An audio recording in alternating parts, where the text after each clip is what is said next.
The house was quiet, the kind of silence that carries memories in its walls.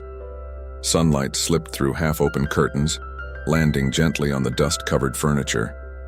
Every corner smelled faintly of old wood, rain, and time. Ethan Cole stood in the doorway, suitcase in one hand, the house key in the other. He hadn't been here in years, not since he left for the city, chasing dreams, deadlines, and a version of success that never looked back. Now he was back, but not for a visit, not for a reunion. He was back because his father was gone. The funeral had been quiet. A few neighbors, some distant relatives, and Ethan, standing alone by the grave holding an umbrella that shook more from grief than rain. No siblings, no mother. She had passed long ago. Just Ethan and a man who had raised him with quiet hands and louder sacrifices. He thought he would cry at the funeral, but no tears came.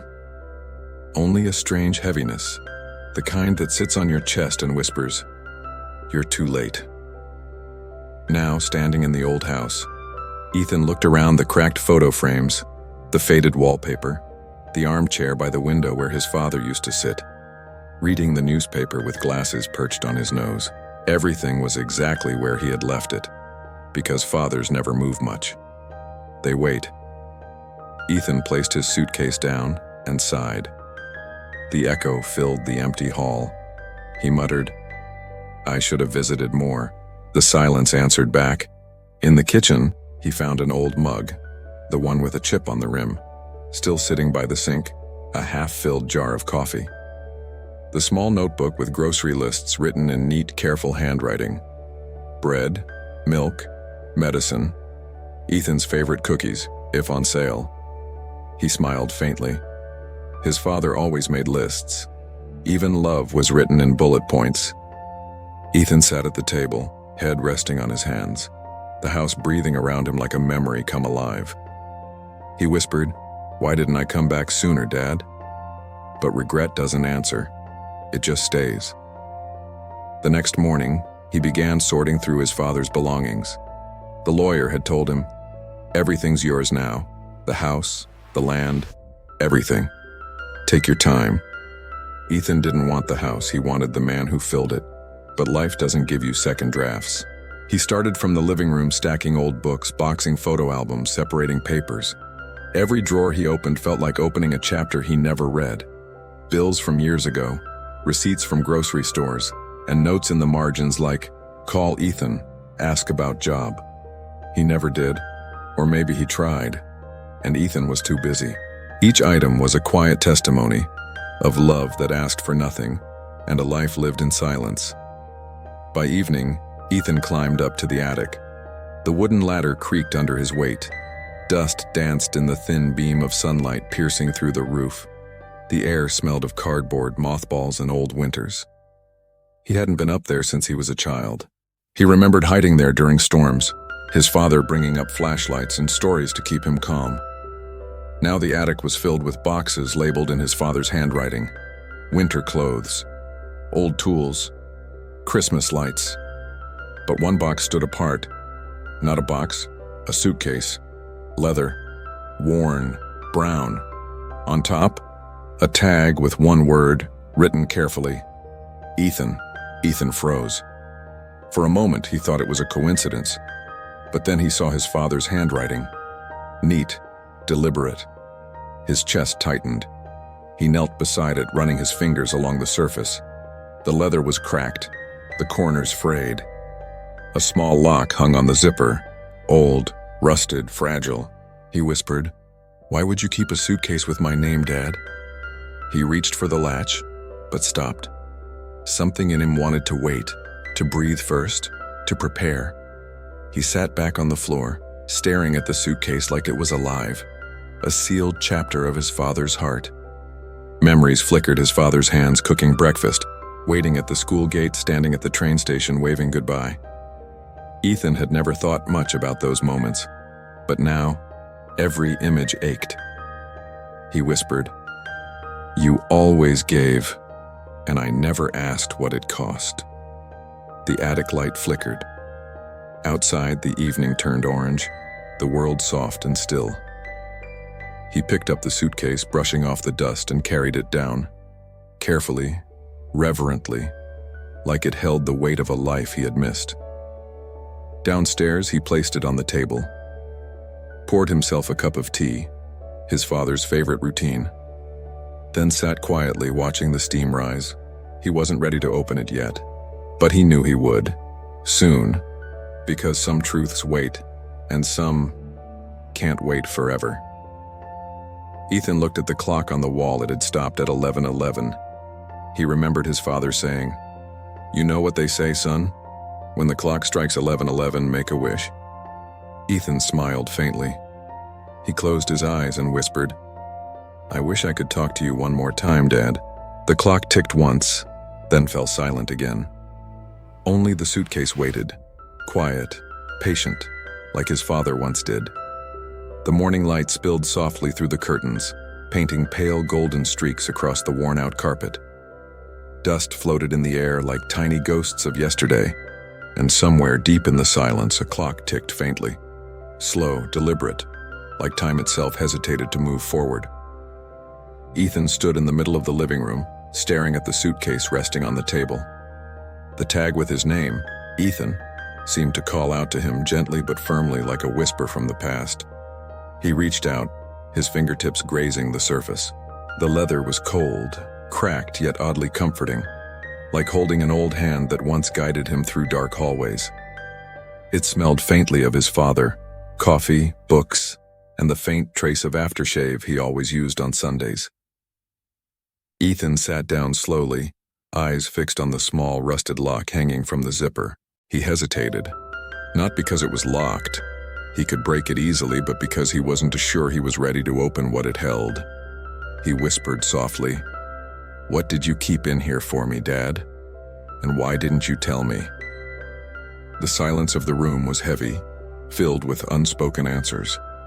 He ran his hand along the edges, tracing the seams, almost afraid of what waited inside. A strange thought crossed his mind. What if it wasn't for him? What if it was just coincidence, and an old suitcase, a name tag? But deep down, he knew better.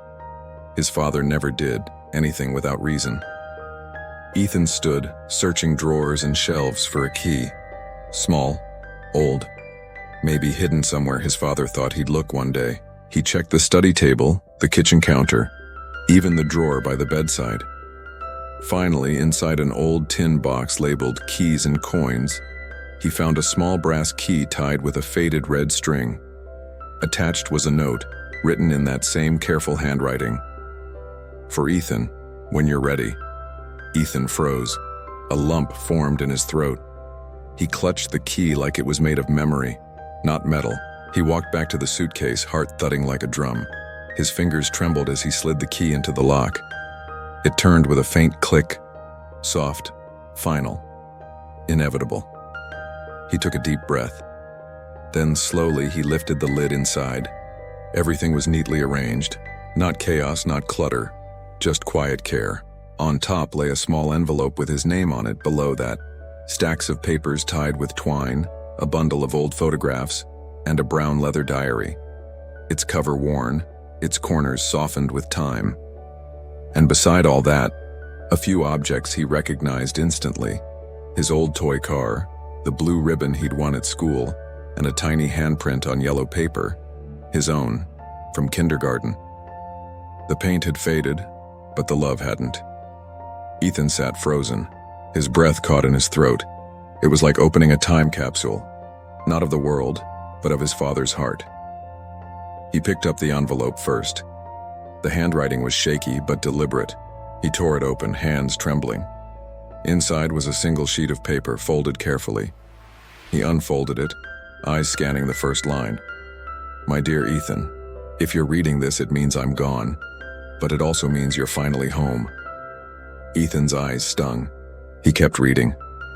"I know life kept you busy, and I'm proud of all that you've achieved. I never wanted to hold you back, only to see you fly. But I also hoped one day you'd look back, not with guilt, just with love. And remember that no matter how far you went, this house and my heart were always waiting.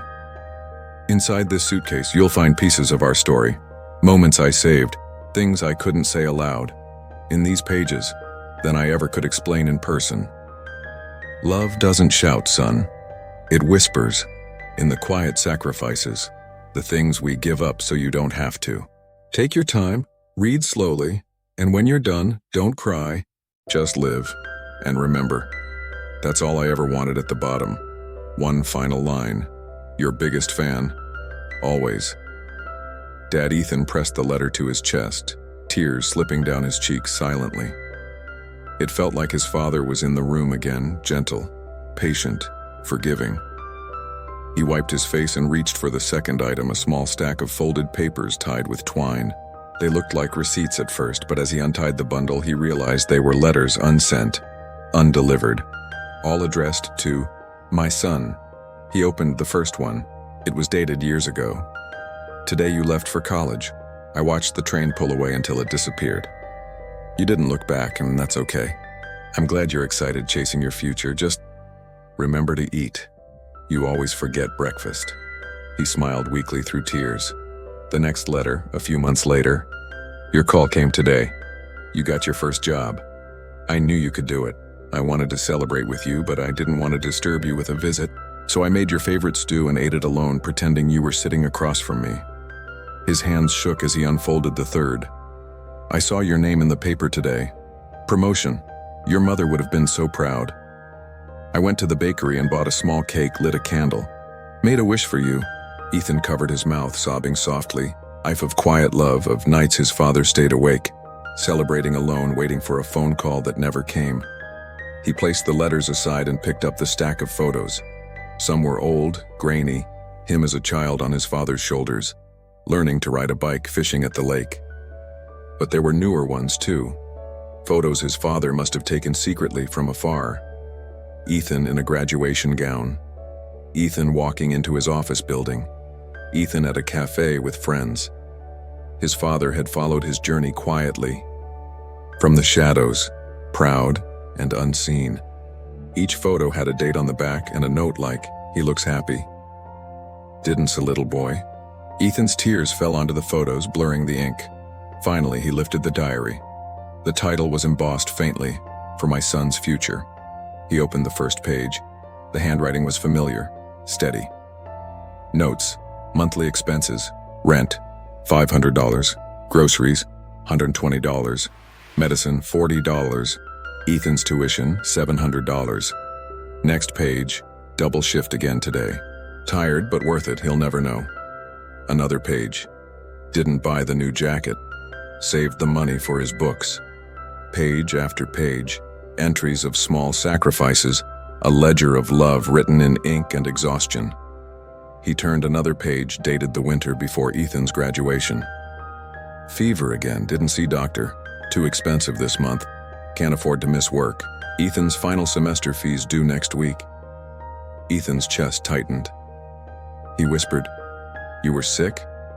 And you never told me." The last entry stopped his breath. He'll never know, and that's okay. Fathers are meant to love quietly. The diary slipped from his hands. Tears streamed down his face uncontrollably now. Not loud, not violent, but deep, aching sobs for every moment he didn't see, every call he didn't answer, every later that never came. The house felt different now, not empty, but full of echoes. Every wall, every floorboard, every item around him was a testament to a man who gave everything and asked for nothing.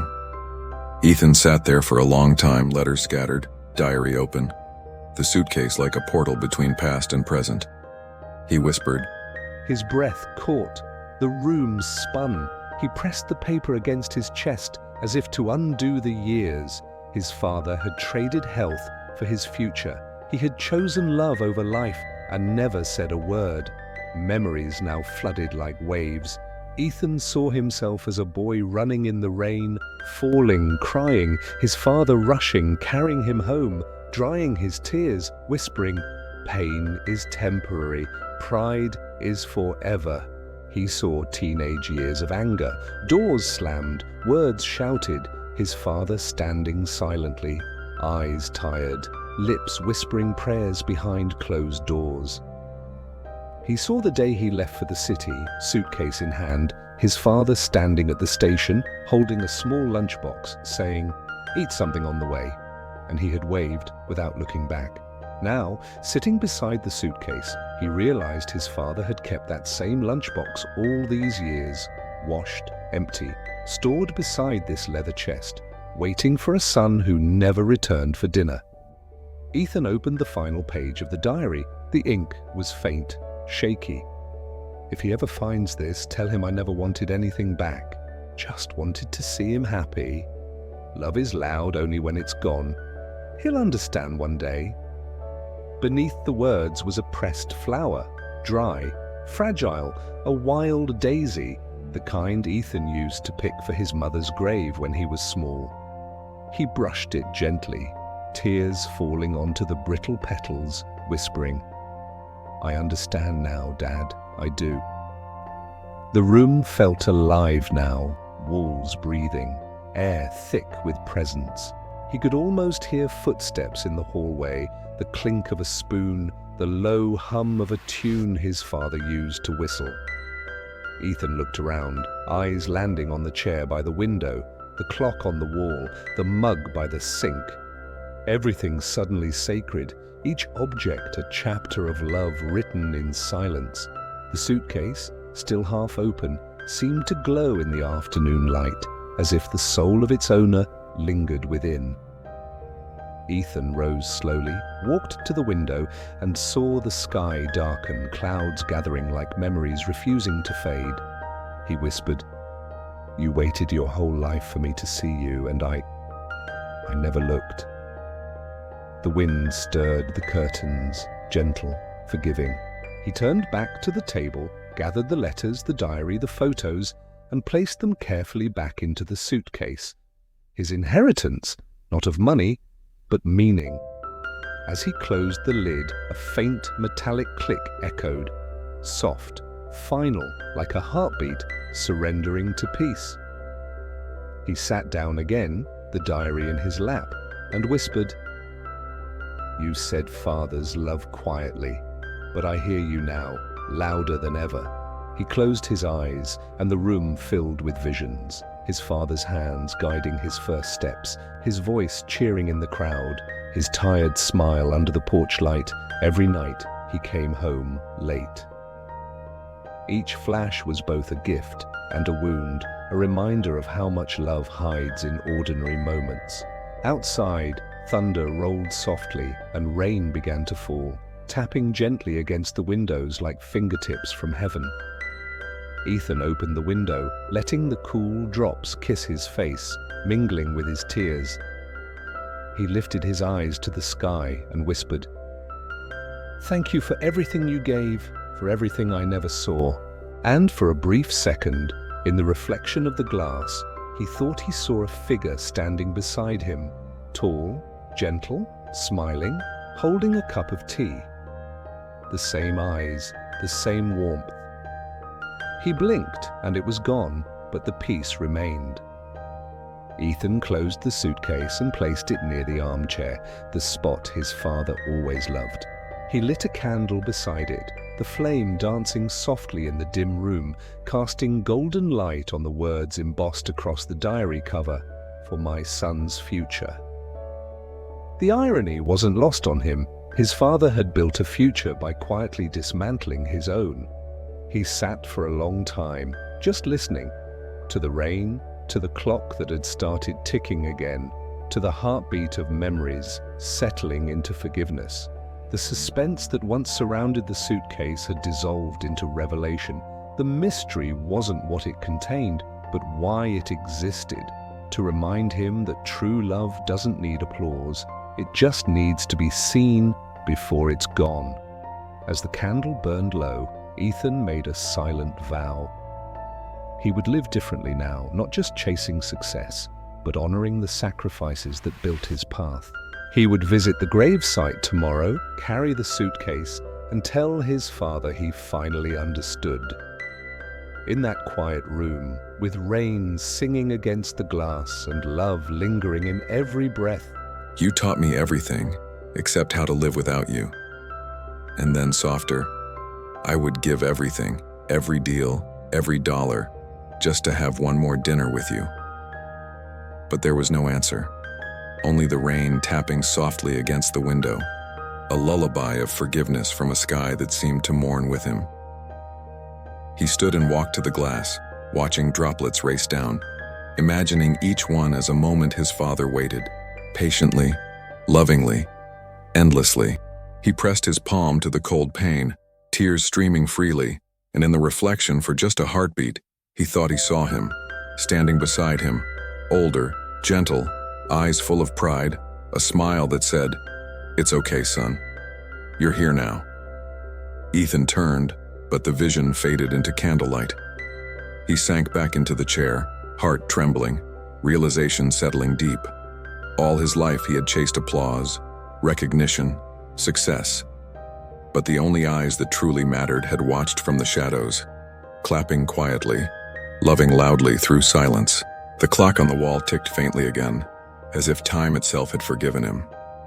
He closed his eyes and breathed deeply, letting the tears come, letting the truth wash through him. Love is not measured by presence alone, but by what one gives unseen. His father's life had been a symphony of unseen notes, and Ethan had finally learned to listen. When he opened his eyes, dawn light crept through the curtains, gentle and golden, a new beginning painted over old sorrow. He whispered, "I can't change the past, but I'll carry your love forward, Dad." And for the first time, his tears felt lighter, his grief laced with purpose. The breakdown had broken him open, and in the ruins of regret, he found the quiet seed of redemption. The first light of dawn spilled across the old wooden floor, painting soft golden lines over the scattered letters, photographs, and the closed suitcase that now sat like a silent monument to love and sacrifice. Ethan sat beside it, eyes swollen from the night's storm of tears, but for the first time in years, his chest rose with steady breaths, not empty, not lost, but full of something heavier than grief and lighter than guilt. Understanding. The storm inside had finally passed, leaving behind a quiet sea of clarity. He realized now that regret, though sharp, could become a teacher. That love, once unseen, could still light the road ahead. The house, which only yesterday felt abandoned, now pulsed with warmth again. Not because his father was gone, but because Ethan could finally feel his presence everywhere. In the ticking of the clock that had started again, in the soft creak of the chair by the window, in the gentle rhythm of the morning rain. He stood slowly, stretching the ache from his limbs, and moved toward the kitchen. The old mug still waited by the sink, a ring of dried coffee circling its base like a halo. He rinsed it gently, filled it with tea, and sat in the same spot his father once did, letting the steam curl upward like whispers to heaven. "This is how you started every day, didn't you?" he murmured. The silence around him felt tender, almost responsive, as though the walls themselves nodded in memory. Taking a sip, he glanced at the diary lying open on the table. The final line, "Fathers are meant to love quietly," no longer tore at his heart. It soothed him, like a truth finally embraced. Ethan knew he couldn't rewrite the past, but he could honor it, and maybe, in doing so, give voice to all the fathers who had loved in silence, sacrificed in shadows. The decision settled in his chest with certainty. He would not let his father's quiet legacy fade into dust and forgotten pages. He would build something that spoke for him, for all of them. That afternoon, Ethan packed the suitcase gently, each item placed with reverence. The letters, the diary, the photographs, the pressed daisy, even the unpaid bills. Not as burdens, but as sacred artifacts of devotion. He carried it out of the house, locking the door behind him, not in farewell but in gratitude. Outside, the sky stretched clear, washed clean by the night's rain, and as he walked down the familiar road, he felt like a pilgrim carrying a relic, his father's heart, preserved in leather and ink. The bus ride back to the city was quiet. He sat by the window, watching fields blur into towns, towns into skylines, each mile a thread weaving past and present together. He thought of all the times his father must have taken this same road, traveling to visit, waiting outside offices, always unseen, always patient. And now Ethan traveled the same path, not as a son running away, but as one returning with purpose. Weeks passed. The apartment that once echoed with emptiness now filled with the hum of creation. Ethan pored over the diary, typing each entry, digitizing every word, preserving every line. He spent evenings reading letters aloud to himself, his voice steadying with each retelling as though each word rebuilt him. Slowly, the idea took shape, a foundation named the Quiet Fathers, dedicated to honoring unspoken love, supporting families of laborers, single parents, and men who gave silently. He used his resources, his connections, not to climb higher, but to lift the unseen. The first event was small, a gathering in a community hall, photographs of working fathers lining the walls, stories written beneath each one. Missed meals for his child's tuition. Sold his wedding ring to buy her graduation gown. People wept as they walked through, recognizing their own stories in the frames. Ethan spoke that evening, standing before the crowd, the old suitcase beside him. His voice trembled, but his heart was clear. "I built a career chasing numbers, chasing success," he said, eyes glistening. "But I never realized the greatest wealth I had was a man who loved me quietly. My father worked double shifts, skipped meals, hid his pain, and never told me. He left behind a suitcase filled with letters, diaries, and love I never saw. Today I carry his story not as guilt, but as a promise, to make sure no love like his goes unnoticed again." Applause rose softly, not thunderous but heartfelt, like a choir of hearts resonating with the truth. People approached afterward, sharing their own stories. Sons who hadn't called in months, daughters who now wanted to visit home, fathers wiping tears, whispering, "He spoke for us." And in that sea of faces, Ethan felt his father's presence. Not distant, not gone, but alive in every grateful tear, every vow to love better. Months turned into a year. The foundation grew. Scholarships for children of laborers, programs to help families reconnect, campaigns reminding people to call their parents, visit, listen. Billboards across the city bore the message, "Love doesn't always speak loud, listen before it's gone." Underneath the signature line, "In memory of Thomas Cole, who loved quietly." Ethan's own life transformed. The apartment once sterile now carried warmth, framed photos of his father on the shelves, the old mug beside his own. Every morning he lit a candle by the window whispering, "Good morning, Dad," and every night, "Thank you." The ache remained, but it no longer hollowed him. It guided him, gentle as a compass pointing home. On his father's next birthday, Ethan returned to the old house. The air was crisp, the sky soft with drifting clouds. He unlocked the door, stepping inside with reverence. Everything was as he left it, still, peaceful, waiting. He placed fresh flowers by the chair, lit another candle, and sat with the suitcase open beside him.